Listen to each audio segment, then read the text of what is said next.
रियासती वजीर खजाना टी हरीश राव ने बजट पेश करते हुए कहा कि जाती जमीन रखने वालों को डबल बेडरूम मकान तामीर करने के लिए तेलंगाना हुकूमत की जानिब से फी कस 3 लाख रुपए की माली इमदाद दी जाएगी और इस सिलसिले में बजट में 12,000 करोड़ रुपए मुख्तस किए गए हैं। वजीर फाइनेंस टी हरीश राव ने अपनी बजट तकरीर में कहा कि हुकूमत ने यह फैसला लिया है कि आने वाले मालियाती साल में रियासत भर में 4 लाख इस्तेफादा कुनिंदगान को फी कस 3 लाख रुपए यूनिट लागत के साथ मकानात की तामीर की इमदाद फराहम की जाएगी।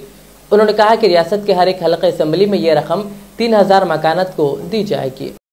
సొంత జాగ ఉన్నవారు డబుల్ బెడ్రూమ్ ఇల్లు నిర్మించుకోవడానికి ప్రభుత్వం ఆర్థిక సహాయం చేస్తే బాగుంటుందని పలువురు ప్రజాప్రతినిధులు ముఖ్యమంత్రి గారికి విజ్ఞప్తి చేశారు। ఈ నేపథ్యంలో సొంత జాగ కలిగిన వారు తమ స్థలంలో డబుల్ బెడ్రూమ్ ఇల్లు కట్టుకోవడం కోసం 3 లక్షల రూపాయల చొప్పున అందించాలని ముఖ్యమంత్రి గారు నిర్ణయం తీసుకున్నారు।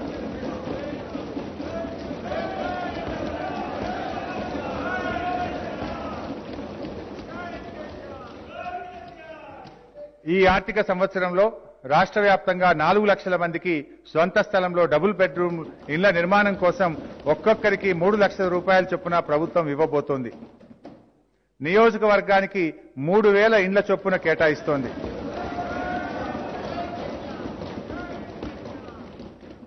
వీటిలో 3,57,000 ఇండ్లు ఎమ్మెల్యేల పరిధిలో ఉంటాయి।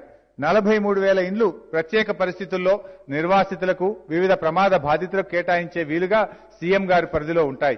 డబుల్ బెడ్రూమ్ ఇండ్ల పథకం దేశానికే ఆదర్శంగా నిలిచిన పథకం। ఇంత చక్కని గృహాలను పేదవాళ్లకు అందించిన ప్రభుత్వం చరిత్రలో మరొకటి లేదు। ఈ ఆర్థిక సంవత్సరంలో డబుల్ బెడ్రూమ్ ఇండ్ల నిర్మాణం కోసం 12,000 కోట్ల రూపాయలను ప్రభుత్వం ప్రతిపాదిస్తున్నది।